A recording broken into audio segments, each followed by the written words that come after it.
Bonjour, bien-aimés dans le Seigneur. Nous sommes arrivés jeudi. Ah, mon colomba, mon jeudi. C'est un bon jour. Et c'est avec grâce que nous sommes en train de continuer le Job chapitre 34, verset 16 jusqu'au verset 37. Entre-temps, nous saluons les bien-aimés qui nous suivent tous les matins. Fidèle au poste, Papa Serge soit béni. Fidèle au poste, les sœurs qui sont toujours connectées. Un grand merci à la sœur Maya qui n'arrête pas de partager le message. Tôt le matin, dès 6 heures, elle publie. Que le Seigneur te visite, que le Seigneur te bénisse, la sœur Maya. Père, souviens-toi de cette fervente femme de prière qui aime Dieu. Que le Seigneur t'accorde la grâce que tu cherches au nom de Jésus. Amen. Lisons au nom du Seigneur. Nous lisons Job 34 à partir du 16e verset. Si tu as de l'intelligence, écoute ceci. Écoute bien. Si tu as de l'intelligence, écoute ceci. Prête l'oreille au son de mes paroles. Un ennemi de la justice renierait-il? Et condamnerais-tu le juste, le puissant, qui proclame la méchanceté des rois et l'iniquité des princes, qui n'a point égard à l'apparence des grands et qui ne distingue pas le niché du pauvre, parce que tous sont l'ouvrage de ses mains. En un instant, ils perdent la vie. Au milieu de la nuit, un peuple chancelle et périt. Le puissant disparaît sous la main d'aucun homme, car Dieu voit la conduite de tous. Il y a les regards sur le pas de chacun. Il n'y a ni ténèbres ni homme de la mort, où puissent se cacher ceux qui commettent l'iniquité. Dieu n'a point besoin d'observer longtemps pour qu'un homme entre en jugement avec lui. Il brise les grands sans information et il met l'autre à leur place, car il connaît leurs œuvres, il renverse de nuit et ils sont écartés. Il les frappe comme des impies à la face de tous les regards. En se détournant de lui, en abandonnant toutes ses voies, il en fait monter à Dieu le cri du pauvre. Il l'a rendu attentif au cri des malheureux. S'il donne le repos, qui répondra le trouble? S'il cache sa face, qui pourra le voir? Il les traite à l'égal, soit une nation, soit un homme, afin que l'impie ne domine plus et qu'il ne soit plus qu'un piège pour le peuple. Car a-t-il jamais dit à Dieu, j'ai été châtié et je ne pécherai point? Montre-moi ce que je ne vois pas. Si j'ai commis des injustices, je m'en connaîtrai plus. Est-ce après toi que Dieu rendra la justice? C'est toi qui rejettes, qui choisis, mais non pas moi, ce que je sais, dis-le donc. Les hommes de son sont, de mon avis, le sage qui m'écoute pensera contre moi. Job parle sans intelligence et ses discours manquent de raison. Qu'il continue donc à être prouvé, puisqu'il répond comme font des méchants, car il ajoute à ses fautes de nouveaux péchés. Il bat des mains au milieu de nous, il multiplie des paroles contre Dieu. Amen. Waouh, c'est fort. Si tu as de l'intelligence, écoute ceci. Donc, il y a certaines choses qu'il faut écouter quand on a de l'intelligence. Je n'aimerais pas repartir sur la discussion de Job avec ses amis, comment les amis sont en train de le... Nous avons assez parlé de ça, mais j'aimerais juste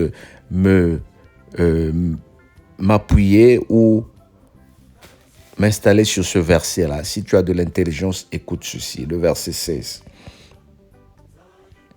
Donc, ceux qui écoutent souvent n'ont pas l'intelligence. Si, c'est l'intelligence qui fait, ou la capacité, oui, bien sûr, c'est l'intelligence qui fait que nous écoutons. Mais il y a des gens qui n'ont pas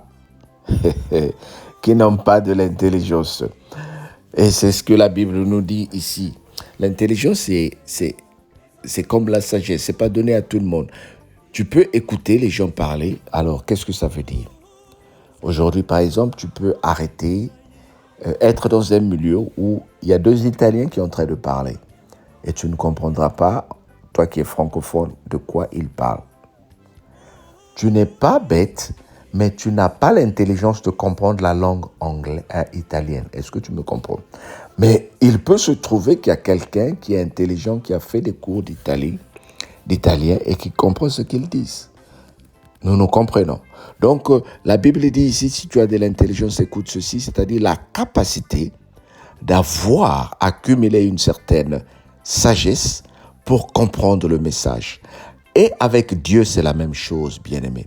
Voilà pourquoi Galates 6, qu'on a partagé dimanche, disait que celui à qui on enseigne la parole fasse part de ses biens à celui qui lui enseigne la parole.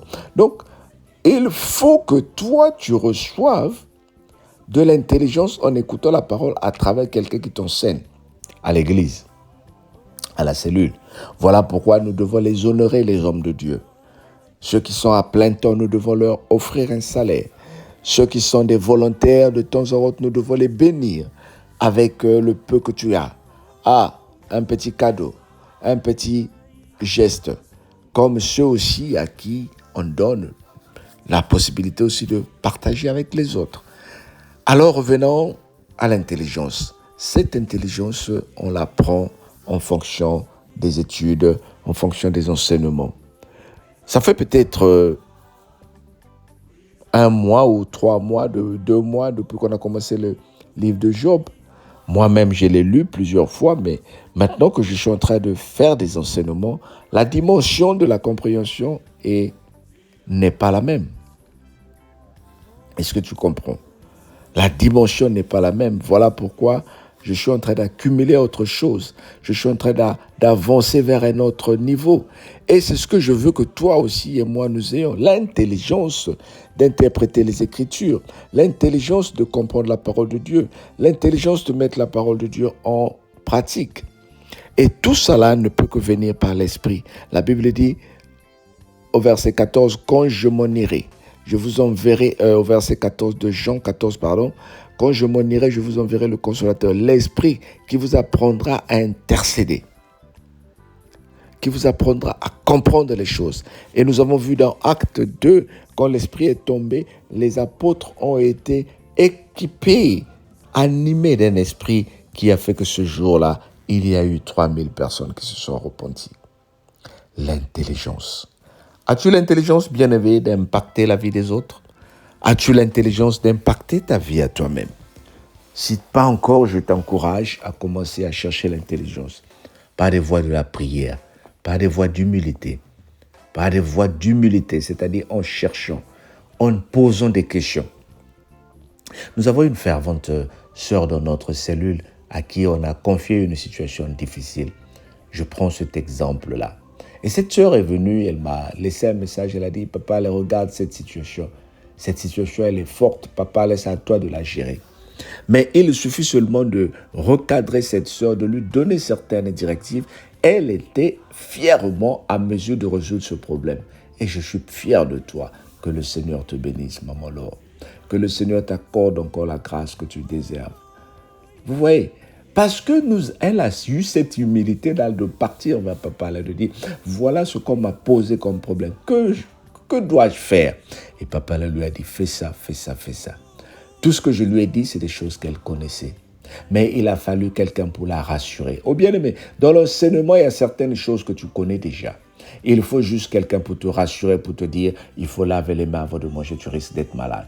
Peut-être dans la précipitation, ces derniers temps, tu as négligé quand tu vas aux toilettes, tu es pressé de tomber sur ton portable ou sur la télévision, mais tu oublies. Mais le fait que tu regardes à la télé une émission qui parle des risques de maladie dû au manque d'hygiène, ça peut attirer ton attention pour refaire ce que tu faisais. Les fumeurs savent que fumer, c'est pas bon. Mais ils continuent à fumer. Alors, de temps en autre, quand ils tombent sur quelque chose, ils regardent, on leur parle du cancer des poumons, les conséquences sur la respiration qui peuvent être causées à cause des manques, à cause de la cigarette. ils commencent à baisser les bras.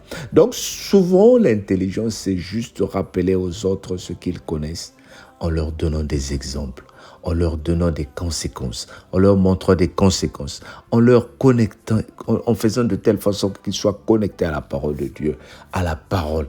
Et tu vas voir que nous allons tous changer. Alors bien-aimé, dis avec moi, Seigneur, donne-moi l'intelligence. J'ai besoin d'écouter et de changer. Que le Seigneur te bénisse. Amen.